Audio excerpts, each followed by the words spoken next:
Hello everyone, welcome to the channel. और आज के ब्लॉग की शुरुआत कर रही हूँ मैं अधिराज की बर्थडे पार्टी से। तो ये दिन है 20th ऑफ अगस्त। तो जैसा कि आप देख रहे हैं कि सारी फैमिली आज टेरेस पर बैठी हुई है, क्योंकि आज हमने अरेंज करी है अधिराज के बर्थडे के उपलक्ष्य में एक बारबेक्यू पार्टी। अधिराज से मैंने कहा था कि एक पैराग्राफ लिखो कि आप अपना बर्थडे कैसे सेलिब्रेट करना चाहते हो। जैसा जैसा आप लिखोगे आपका बर्थडे वैसा ही सेलिब्रेट होगा। तो वैसा ही हमने अरेंज किया है। चेयर्स तो हमने बड़ों के लिए टेरेस पर लगाई ही हैं, पर बच्चों के लिए एक बेड अरेंज किया है, लो फ्लोर बेड। 2 मैट्रेस लगा के ऊपर शीट बिछाई है और पिलोज रख दी हैं। बच्चों ने सारे गिफ्ट्स की अनबॉक्सिंग इसी बेड पर करी और जिसका मन किया यहाँ बैठने का वो भी आराम से बैठा। जैसा कि आप देख रहे हैं यहाँ पे अलग अलग टाइप की चेयर पड़ी हुई हैं। तो जो चेयर जहाँ से भी हमें मिली हमने ऊपर ला के रख दी ताकि सिटिंग की प्रॉब्लम ना आए। रेस्टोरेंट्स वगैरह में तो हम हर साल जाते हैं, आज दिल किया कुछ डिफरेंट करने का और अधिराज की डिमांड भी थी, उसे पसंद ही कुछ सीख कबाब और बारबेक्यू टाइप चीज़ें आती हैं। तो इस बार हमने वही करने का सोचा और सोचा कि इस बार हम खुला खाएंगे। तो घर में ऐसी बारबेक्यू पार्टी करवाना काफ़ी कॉस्ट इफ़ेक्टिव रहता है एज़ कम्पेयर टू रेस्टोरेंट जाके ऑर्डर करें। हमने बस एक भैया हायर किए, उन्होंने बस हमसे चार्जेस लिए हैं जो उनकी लेबर है, बाकी उन्होंने सारा काम खुद किया, सब कुछ खुद से प्रिपेयर करा। नॉन वेजिटेरियंस के लिए हमने रखा चिकन टंगड़ी, अफ़गानी चिकन टिक्का और सीख कबाब, और वेजिटेरियंस के लिए हमने रखा मलाई सोयाबीन चाप और पनीर टिक्का। कुछ डिफरेंट विजन करो करने का और वो सक्सेसफुल भी हो जाए तो अच्छा लगता है। बहुत देर तक हमने टेरेस पर पार्टी एंजॉय करी, किसी को भी जल्दी नहीं थी कि सीट छोड़ के जाना है। लेट नाइट तक हम लोगों ने गप्पे मारी और फिर हम अपने अपने घर गए। नेक्स्ट मॉर्निंग आ गई और फिर से एक नए दिन की शुरुआत, वही रोज़ के काम।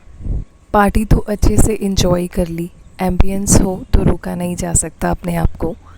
बट मुझे रियलाइज़ हुआ कि मैंने बहुत सा वेट पुट ऑन कर लिया है, तो उसको कम करने के लिए मुझे मेरी लाइफ में कुछ चेंजेस करने पड़ेंगे। Only exercise will not help.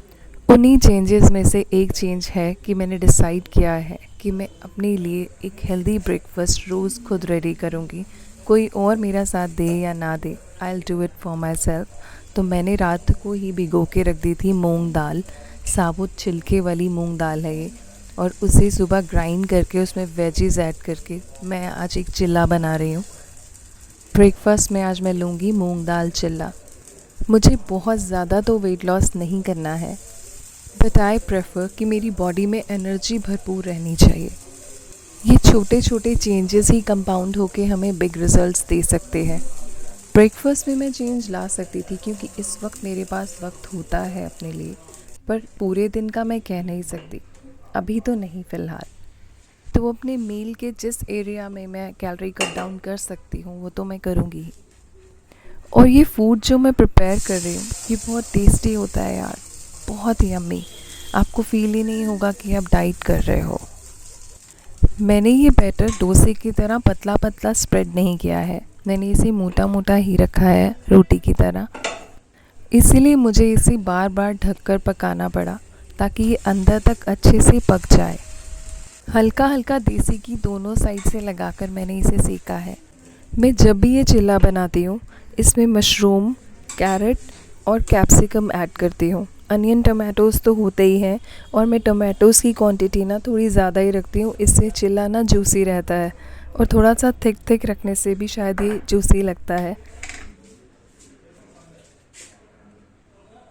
आप एक बार इस तरीके से बना के देखिए, आपको बहुत टेस्टी लगेगा।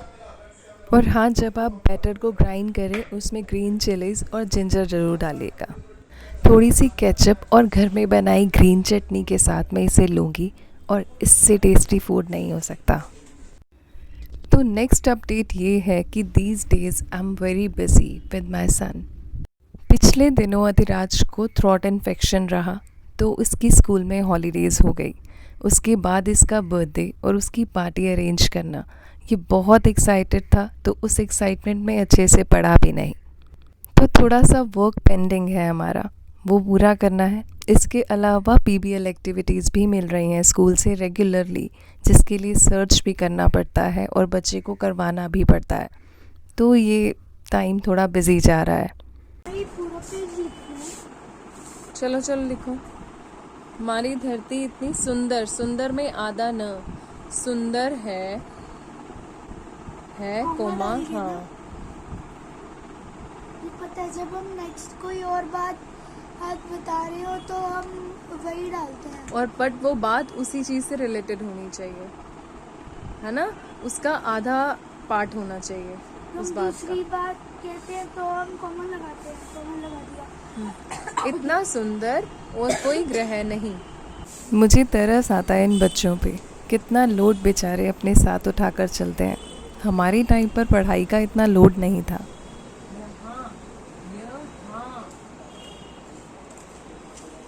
नहीं समझ आया देखो डिफरेंस।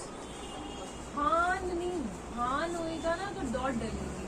हा से अलग साउंड की आ रही होगी। हान तो आप डॉट डालोगे, वो भी ह के बाद। अगर हाँ आ रहा है, ह को ही हम हाँ बना रहे हैं तो चंद्र बिंदु डालो। अब यहाँ क्या साउंड आ रही है? यहाँ।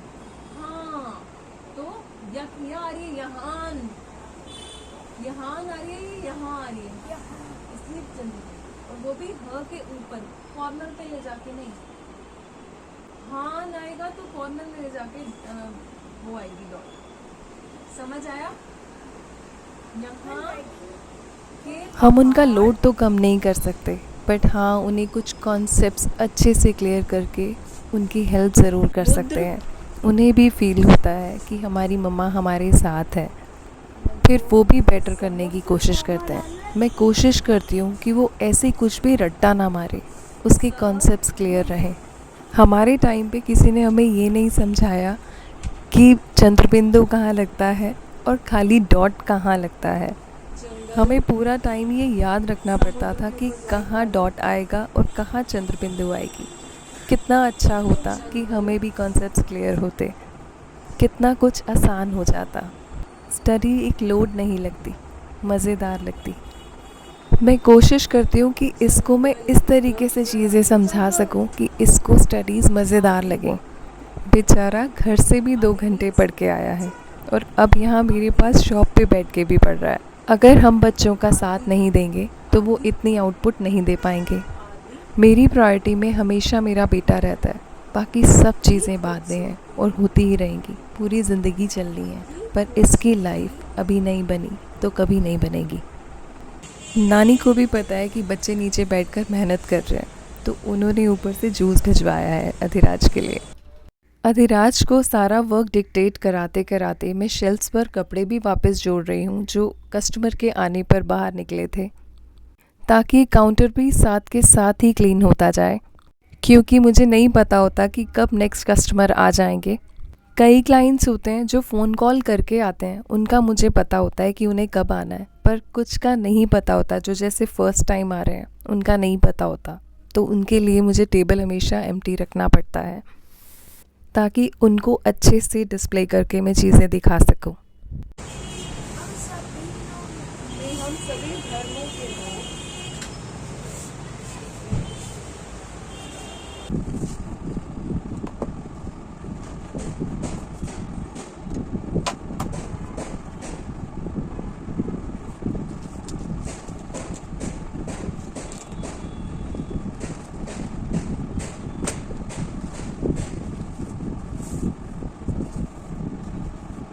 सो ये वीडियो है नेक्स्ट डे का। मैं जैसे ही शॉप पे आई, मम्मा ने ऊपर से कुछ स्नैक्स भिजवा दिए ताकि मैं मंचिंग करती रहूं और मेरे मूड और एनर्जी दोनों ही बना रहे। तो आज दिन है एक और प्रोजेक्ट वर्क कंप्लीट करने का, जिसके लिए बैठकर मैंने पूरा दिन सर्च किया है। सर्च सिर्फ बैठकर नहीं, अगर मैं बैठी ना भी हूँ तो पूरा दिन मेरे दिमाग में चलता ही रहा कि इस प्रोजेक्ट को मैं अपने बेटे को कैसे पूरा करवाऊँ। कई बार हमारे पास कुछ ऐसे वर्क आ जाते हैं, कुछ ऐसे प्रोजेक्ट आ जाते हैं जिनके बारे में हमें नहीं पता होता कि हम इसे कैसे करवाएं अपने बच्चों को। तो उस केस पे हम लोग सोचते हैं कि कोई मिल जाए जिससे हम ये करवा सकें। कई बार हम अपने प्रोजेक्ट्स पे करके भी करा लेते हैं, पर मैंने ऐसा कभी भी नहीं किया। मुझे ऐसा लगता है कि जब हम अपना काम किसी दूसरे से कराते हैं तो हमारा अपना कॉन्फिडेंस लेवल डाउन होता है। हम लोगों में किसी काम को करने का कॉन्फिडेंस तब तक पैदा नहीं होता जब तक हमें पता नहीं होता कि हमें उसी काम को करना कैसे है। मीन्स किसी भी काम को करने के लिए आपको पहले पता होना चाहिए कि वो काम पूरा कैसे होगा। Means you should know the answer of how. जब आप हाउ का आंसर ढूंढ लेते हैं तो कॉन्फिडेंस अपने आप आ जाता है। ये प्रोजेक्ट करना है, इसके बारे में मुझे बहुत टाइम से पता था, लेकिन मैं कॉन्फिडेंस नहीं जुटा पा रही थी क्योंकि मुझे एक्चुअली नहीं पता था कि इसे करना कैसे है।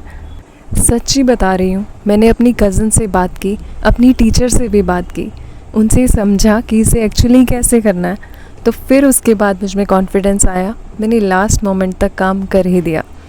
काम तो हो गया, पर इससे 2 फ़ायदे हुए। एक तो मेरे बच्चे तक गलत मैसेज नहीं पहुंचा कि अपना काम दूसरों से करवा लो। दूसरा, मुझ में खुद में एक कॉन्फिडेंस डेवलप हुआ कि मैं ये काम कर सकती थी और मैंने किया।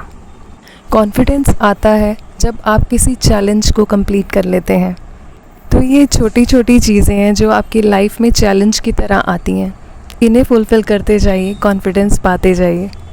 किसी भी काम को जब आप बार बार करने की कोशिश करते हैं तो उसमें परफेक्ट हो ही जाते हैं।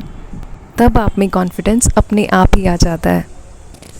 कुछ मुश्किल लगे तो अपने आप से क्वेश्चन कीजिए, कैसे होगा ये काम, हाउ। मुझे ऐसा लगता है कि हर लेडी एक सुपर वुमन होती है। पता नहीं कितने लाइफ के ऐसे चैलेंजेस हैं जो वो फेस कर चुकी होती है, पर तब भी वो अपने से अनजान होती है।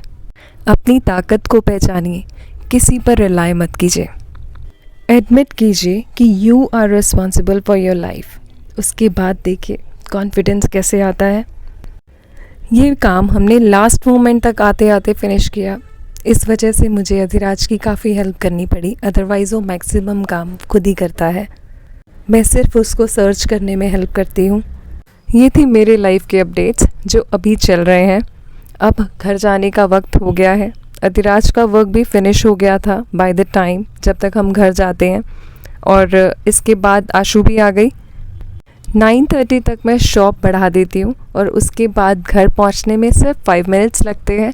और उसके बाद शुरू होता है नाइट टाइम रूटीन, जिसमें मैं नेक्स्ट डे की प्लानिंग करती हूँ, जिसमें मील प्लानिंग होती है कि बच्चों को लंच में क्या देना है, और ड्रेस रेडी करनी होती है, स्किन केयर करना होता है, एंड सो ऑन।